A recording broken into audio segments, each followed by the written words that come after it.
Hello नमस्कार प्रणाम आप सबके भाई हम अखिलेश कश्यप कैसन बनी जाए आप सब और अच्छा हो कब्जा उम्मीद करत हनी और आप सब बहुत आशीर्वाद प्यार दे रहा बनी जाए कि दोनों अखिया में कल साचो हूँ कजरवा नजरवा रो के लाए जान।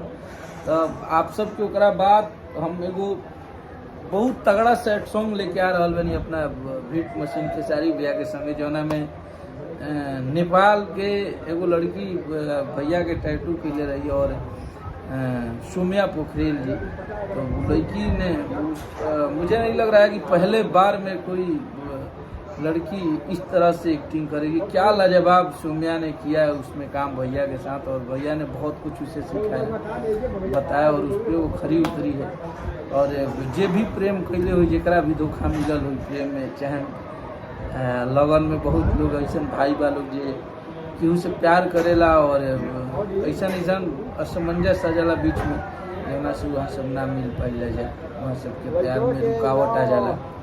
तो ओकरा के लेके हम एगो गाना बनौले बनी और बहुत अच्छा गाना बा, बहुत तगड़ा गाना बा और इमोशनल गाना बा। सबसे बड़ा चीज़ बा कि रोवे लगी हैं आदमी देखला के बाद रोंगटा खड़ा हो जा रहा है। उसमें क्या एक्टिंग किए हैं खेसारी भैया और सोम्या जी ने और उसकी म्यूजिक बनौले बनी राज गाजीपुरी जी और वीडियो डायरेक्ट किए हैं उसको आर्यन भैया जो कि हमारे शुरू से ही सब गाना के हमारा चैनल के गाना के वहाँ के वीडियो डायरेक्ट करीला, चाहे वो कजरा होके झगड़ा होके चाहे होली के कबूतर होके पेट में भतीजा बकरी जितना भी गाना हमने के यहाँ से बाजे सबके डायरेक्शन आर्यन देव जी किए हैं और बहुत अच्छा वीडियो बनाए हैं वो भी।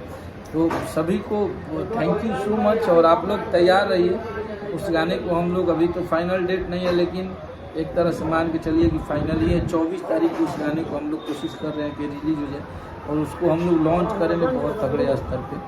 तो जैसा होगा आपको अपडेट जरूर देंगे लेकिन उस गाने के लिए आप लोग तैयार रहिए, बहुत तगड़ा गाना लेके आ रहे हैं।